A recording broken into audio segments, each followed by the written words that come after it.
Hey everybody out there, my name is Dragnix, and this is Death by Game Show. The game sells for $14.99, and it's a strategy tower defense hybrid game. But before I begin, I want to make sure you guys know that this key was obtained from the developer for the purposes of review. That won't change my opinion in the end, but you should know that because of FTC guidelines, as well as the whole morals thing, you know? The premise of the game is simple. You're a human who's been deemed a little bit too smart for his own good and stands trial against these, well, I'm not exactly sure what to call them at this point, but basically you're found guilty and you're sentenced to death by game show. Yes, that's a thing. The object of the game is simple. Stay alive and earn as much money as you can in each of the challenges in question. Now, the challenges range from staying alive for a period of time, to destroying specific buildings, to earning specific amount of money in a specific amount of time. Now, you have a couple of tools at your disposal, and the first are the bots at the bottom of the screen there. Now, depending on the keystrokes that you use or the clicks that you use, you'll spawn specific bots, and each of them have their own specific purpose, whether it be dealing a lot of damage, or sort of taking the damage in terms of those like push ones. Now, at any time you can pause the game as you see here, and my goal in this portion is to survive the attack, but I can also earn a little bit of money by destroying the buildings that's making their bots. Now, in this case, I have an energy meter. Every time I spawn a bot, a specific energy will be taken from it, but in certain cases, you'll only have X amount of bots in question, so you have to be very careful. Now, the nice thing about the energy meter in question, at least in my opinion, is that if you go overboard with it, you will actually get a penalty. You see that guy who's connected to me there? He will actually start to drag if I use too much of the energy. He gets a little bit tired himself, and that makes it a little bit harder for me to move around and gives me a real reason to avoid that. Now, as for your character, he doesn't do much other than dodge the attacks that the enemies are throwing at him, with one exception. He does have that hook on his arm, and that's used to collect the coins as you see there. Now, those coins earn you a little bit of extra money, but in particular, they're important for the spinner. If you get enough coins, you'll be able to spin to get some extra items or buildings or something very specific in terms of a power-up. Now, I will talk about the buildings in a little bit, but I want to go over some generic elements of the strategy in question. This is all about resource management. For example, I can spawn a bunch of protective blockers, for example, and they will do good in terms of me keeping the area that I have claimed up to that point, aka I won't give up ground. And in some cases, I will need that so that I'm able to do a little bit more damage, or I'm able to put down a building. But in some cases, that may not make a lot of sense at that point, and in fact, because I can only have a certain amount of droids out at a specific time, that actually may cause me to lose at certain points. Now, in terms of progress in the overall game, one thing that you have to keep in mind is the spinner. The spinner will give you more permanent upgrades, or at least one-time usable upgrades, that will help you get through some of the harder levels of the game or the harder difficulties of the game. So I may be able to get an item that, restores my energy all at once, or I'll get a dock robot that's able to do a lot of damage in a short amount of time. This gives you incentive to go back to the original stages and do a little bit better and a little bit better at this point. Now, when you complete an objective, aka I'm going to run out the timer right here, I'm going to go to the exit and then just sort of fly off. All the cash that I earned in that point will be added to my overall score. Now, I will say to the developers this, at the end of the round when you have all these spins left, I want to see a faster mode, because if I've got like 6 or 7 spins yet left, I want to obviously spin for them. They could get me more money and everything, but it just takes so long at that point. Now, for those high score chasers out there, there is one unique aspect to this game in terms of the game show mechanic, very similar to other game shows that you've seen out there. The thing is that there is a whammy system in this game. What do I mean? Well, if you lose a stage, you lose everything. Everything that you've earned up to that point in terms of the money is gone and reset. This provides a little bit of a challenge, and then it's sort of complemented by this challenge meter. There's a difficulty slider here, so I can go at 50%, but I will only earn 50% of the profits that I could, and I may not be able to get spins, for example. This provides a risk and reward mechanic that I really enjoy. The fact is that when you go into a stage for the first time, you may have no idea what's going on and what you need to do. And so you have to be very cautious about, do I really go with 100%? I can always come back to that stage and try it at a higher difficulty, but maybe I want to try it for a little bit more difficulty at this point. It's up to you, and I like that choice that the game gives you. Buildings also play a big part in it. For example, this shock building will be able to shock any droid from the enemy team that comes towards me at this point, maybe giving me a little bit of time to escape or be able to, throw a rocket at them. That cannon in the back is able to do some long-range damage, especially for enemies in the air.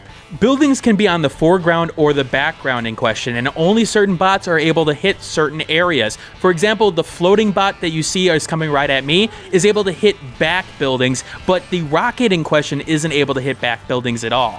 It's the levels of strategy here that work rather well, in particular using your resources wisely, as I said. For example, this building that you see here of mine is on fire. If it wasn't and it hadn't been damaged, at the end of the round, I can pick it up and use it again at this point. That's a nice little feature. It gives you incentive to keep everything protected while not necessarily just throwing things at the screen. With that said, unfortunately, one of the things that I think the game doesn't have going for it is its learning curve. The thing is that the game will teach you, how to place down bots and what buildings do, so on and so forth. But in particular, it's the combination of bots that is so important here and how to deal with a specific combination and where they are on screen.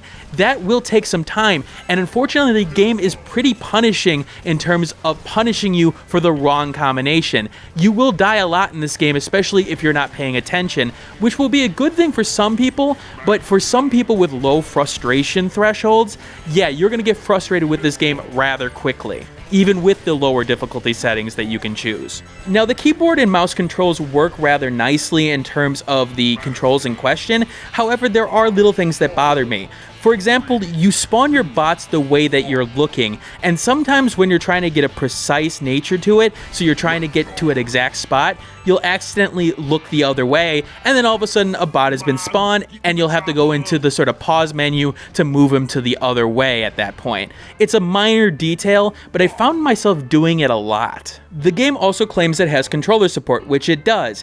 This game is not designed for a controller. When spawning bots, for example, you have to use a combination of button presses, and trying to get through each of the levels of buildings and power-ups and the bots in question feels rather unintuitive. This game is designed for a mouse and keyboard. I'm sorry. The controller does work, but it is rather, problematic in my opinion. Now, to make an analogy, the gameplay here is a nice hamburger, but the thing is that the hamburger in question is complemented by its condiments, aka mustard, cheese, so on and so forth.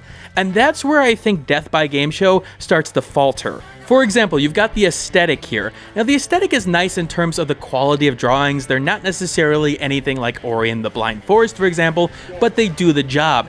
With the exception of the fact that all the levels felt way too busy for me. All these signs in the background, an abundance of trees that don't really add anything to gameplay, and when you have that back camera angle where you're looking at so much of the world and trying to figure out what's going on, you may miss a lot of things because there's just so much on screen at any one time. It's things like the hotkeys on the bottom there, not having the numbers associated with each bot. I found it a lot easier to be able to use the number keys if I wanted to not go into the slow motion over and over again. And just having those numbers there would have, hinted me at, okay, I want to use number 4 there, as opposed to me sort of thinking in my head, okay, that's about 5 over at this point. If there's one thing I would ask the developers to change right away for the game, it's the amount of time it takes for tooltips to show up on the screen. Now, there are a lot of buildings here, there are a lot of bots here, each with their own strengths and weaknesses, and it just takes so long for that little pop-up to show up to tell you its pros and cons, up to like 5 or 6 seconds. That's way too long, and I know you don't want to necessarily pop the information on screen right away, but how about a second or two? And if they're over it, they obviously want some information about it. The game also has this uneven pace to it, mostly because of the fact that you have to pause so often and sort of get your bearings of exactly what's going on in certain situations. Now, as you get better, you won't necessarily need to do that for older stages, but for newer ones, yeah, you had to do it pretty much every time. The thing is that stops the action, and when the game is at its best is that action strategy portion where you have to think on your feet. Sure, you can take some time and pause, but I felt like in particular in this game, you had to pause a lot and very often. There's also some very, very weird color choices. Now, in this case, for the yellow jumpsuit on this stage, works rather nicely for me to be able to see the guy, although I would question why is he yellow and also the locker yellow. I can sort of, see them blending together at times. but in particular in things like a desert stage where, you know, you've got sort of that yellow-orangish hue that the sand has, it's really hard to see them at that pulled back perspective, and I do want to see a little bit of a difference there so it's easier for the guy to see. Now, with that said, there's supposedly costumes based on the promotional material of the game, but I haven't found a way to unlock it or change it at this point. Now, in terms of the writing or the comedy element of the game has a lot of influences by the works of Mike Judge. You may know some of his works from things like Office Space, King of the Hill, so on and so forth. For me, the humor was very, very hit and miss. There were certain charms that the humor had at certain points, in particular with the game show announcer, but some of the repetitive elements in particular didn't do well for me. When you end a level and the guy says, "Get to the chopper," it just got old really, really fast, and it just seemed, I don't want to say inappropriate, but it just didn't seem to fit the themes that the game was going for, in my opinion. Now, the final thing I want to bring up is the fact that the game does have Steam Workshop support. In particular, they've indicated that you'll be able to make your own custom skins, edit all the text in the game, and build your own challenges. In particular, the challenges portion, I feel like because of the unique combinations making such a big difference in this game, that a lot of people can get really creative with all the different combinations that you can make because of all the different bots, all the different buildings. I wasn't able to unlock it at this point. Some of the challenges are pretty hard, and I did have a limited time with this game, but I feel like it's going to add to it. Now, whether or not it's usable in terms of the editor, I can't say right now. Now, the game will be getting post-release support in terms of new content, 30 new challenges in March 2016, new editor updates, so on and so forth. So that's nice to see.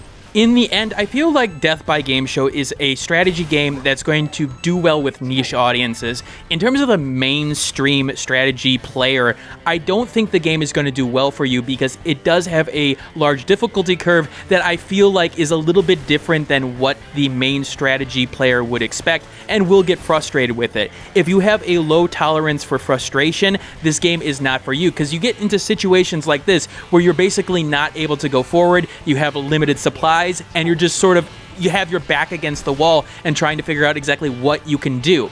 This can create some great situations, but it can also create some great frustrations. But if you're looking for a good alternative strategy experience, I think Death by Game Show does the job very nicely. There is a high frustration factor that you'll have to deal with, and a lot of the little things hopefully will get patched out or will be at least improved in some cases. But overall, it is a great experience in terms of that, you know, mind challenge, that challenge in terms of, okay, what is the enemy doing? I really need to figure this out very quickly.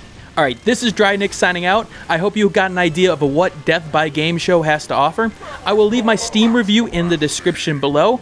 If you liked this video and found it useful, hit that like button, and you can always like the Steam review as well.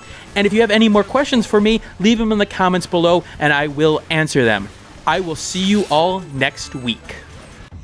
Hey everybody, thanks for watching. If you want to see more content like this, hit that subscribe button in the middle of the screen. The last video I did will be in the top left, and a related video to this will be in the top right. I do have a Twitter handle at the bottom left, and a Facebook page at the bottom right. And of course, you can always subscribe to the Google Plus portion. Anyway, thanks for watching, and keep on gaming.